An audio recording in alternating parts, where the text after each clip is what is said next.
Hello friends, welcome back to my channel.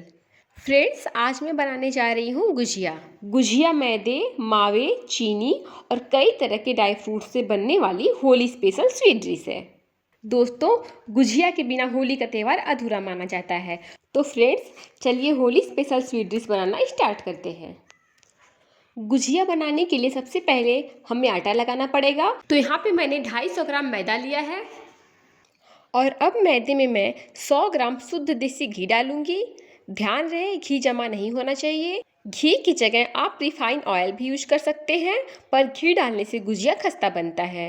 Gujiya को खस्ता बनाने के लिए आपको यहाँ पर एक बात का विशेष ध्यान रखना पड़ेगा कि जितना आपने मैदा लिया है उसका 1/4 पार्ट घी होना चाहिए।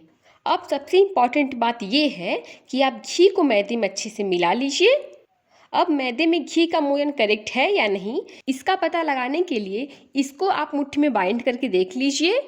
अगर हमारे मैदे में मोयन सही पड़ा है तो यह अच्छे से बाइंड होने लगता है। अब मैदा को गूंथने के लिए हमें चाहिए हल्का गर्म पानी। पानी हल्का गर्म लेने से गुजिया खस्ता बनता है, और जब हम मोयन घी का डालते हैं तो पानी थोड़ा गर्म लेना ज़रूरी हो जाता है। अब मैं थोड़ा थोड़ा करके पानी डालती जाऊंगी और इसका टाइट डो बनाकर तैयार कर लूँगी। अब पूरे मैदे को इकट्ठा करके मैंने इसका टाइट डो तैयार कर लिया है। आप देख सकते हैं कि आटा बिल्कुल इवन नहीं है। इसे देखकर लग ही नहीं रहा है कि आटा सही से गूंथा गया है, लेकिन जब मैं इसको रेस्ट करने के लिए छोड़ दूंगी तो उसके बाद आप देखिएगा कि आटे में बहुत फ़र्क आ जाएगा। अब मैं इसे गीले कपड़े से ढक दूंगी, जिससे कि इसके ऊपर की सतह ड्राई न हो और इसकी नमी बनी रहे। और उसके बाद मैं इसे 20 मिनट के लिए ढककर छोड़ दूंगी।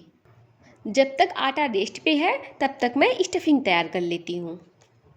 स्टफिंग के लिए मैंने लिया है काजू, पिस्ता, काली किशमिश, ब्राउन किशमिश, थोड़ा सा कटा हुआ नारियल का टुकड़ा, 2 छुहारा,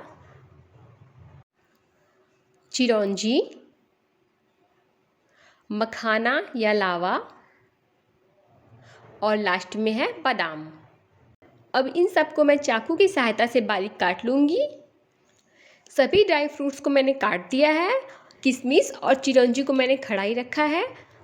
अब मैंने लिया है 400 ग्राम मावा और 100 ग्राम सूजी। अब यहाँ पर मैंने लिया है 300 ग्राम बूरा। अगर आपके पास बूरा नहीं है तो आप पीसी हुई चीनी का भी इस्तेमाल कर सकते हैं। और साथ ही मैंने लिया है 1 टीस्पून पोस्ता का दाना। फ्रेंड्स, स्टफिंग बनाना बहुत आसान होता है। मैं यहाँ पर सूजी और मावा का गुजिया बना रही हूँ, इसलिए सबसे पहले मैं सूजी को रोस्ट कर लूँगी। गैस पे कढ़ाई को रख दिया है और उसमें मैंने घी ऐड कर दिया है। जैसे ही घी हल्का गर्म हो जाएगा मैं उसमें सूजी को डालूँगी और इसे हल्का ब्राउन होने तक रोस्ट करूँगी।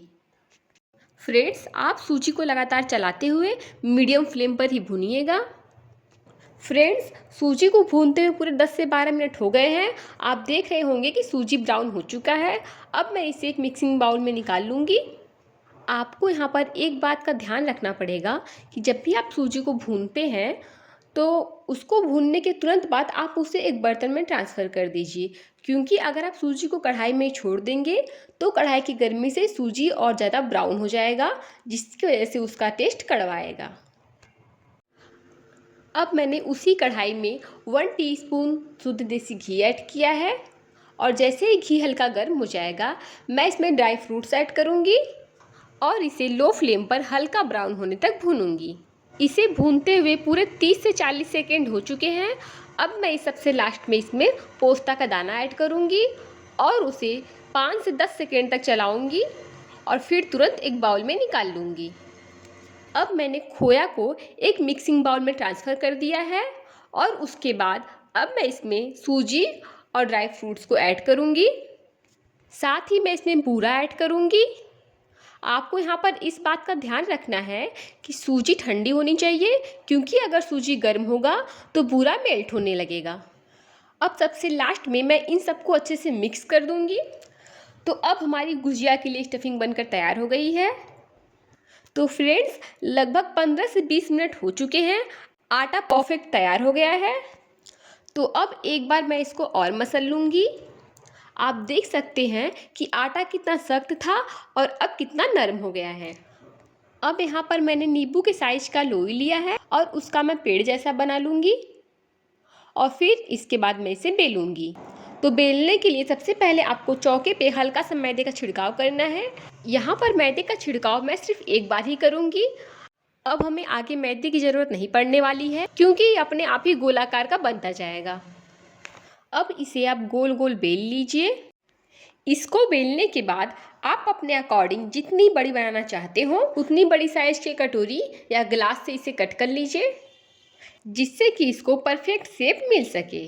फ्रेंड्स, इसको बेलते समय आप इस बात का ध्यान रखिएगा कि यह ना बहुत मोटा हो और ना ही बहुत पतला, क्योंकि जो चाशनी वाली गुजिया हम बनाते हैं वो थोड़ा मोटा होता है, लेकिन हम यहाँ सूखी गुजिया बना रहे हैं इसलिए इसे मोटा रखेंगे तो ये अच्छा नहीं बनेगा।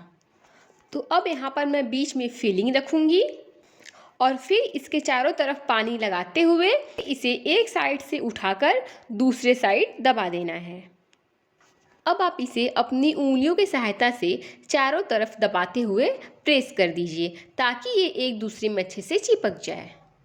अब हम एक नॉर्मल फ्रॉक ले लेंगे जो हमारे घर में होता है, उससे आप इस तरह से डिज़ाइन कीजिए।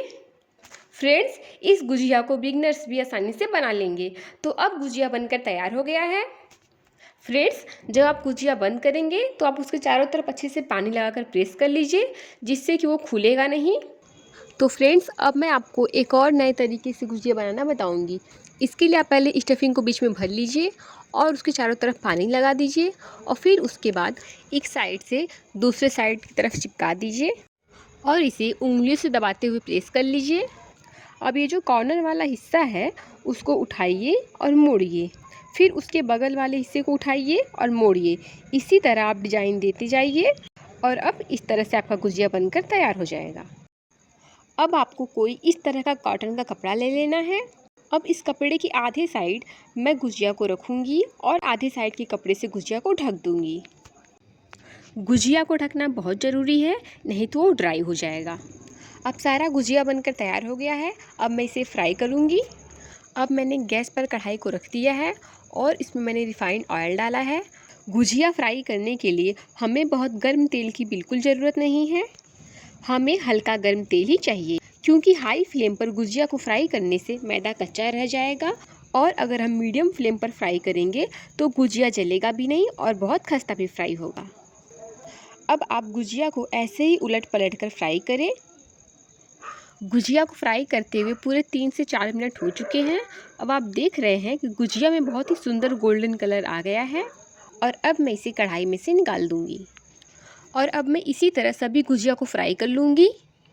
फ्रेंड्स, यहाँ पर मैं आपको एक बात बताना चाहूँगी कि गुजिया पर चम्मच या आपका नाखून ऐसी कोई नुकीली चीज़ें नहीं लगनी चाहिए, क्योंकि ऐसा होने पर गुजिया को फ्राई करते समय गुजिया की स्टफिंग बाहर निकल आएगी और आपका पूरा तेल खराब हो जाएगा। और बाई चांस ऐसा होता भी है तो आप उस गुजिया को लास्ट में फ्राई करिए और फिर उस तेल को आप छन्नी की सहायता से छान कर आप उसे किसी और इस्तेमाल में ले सकते हैं। तो फ्रेंड्स, ये लीजिए हमारी सुपर टेस्टी होल स्पेशल खस्ता मावा गुजिया बनकर तैयार है, वो भी एकदम क्रिस्पी और सुपर टेस्टी। तो दोस्तों, अगर आपको मेरी ये वीडियो यूजफुल लगी हो तो प्लीज़ मेरी वीडियो को लाइक करिए और मेरे चैनल को सब्सक्राइब करिए। मिलते हैं नेक्स्ट वीडियो में। Thank you.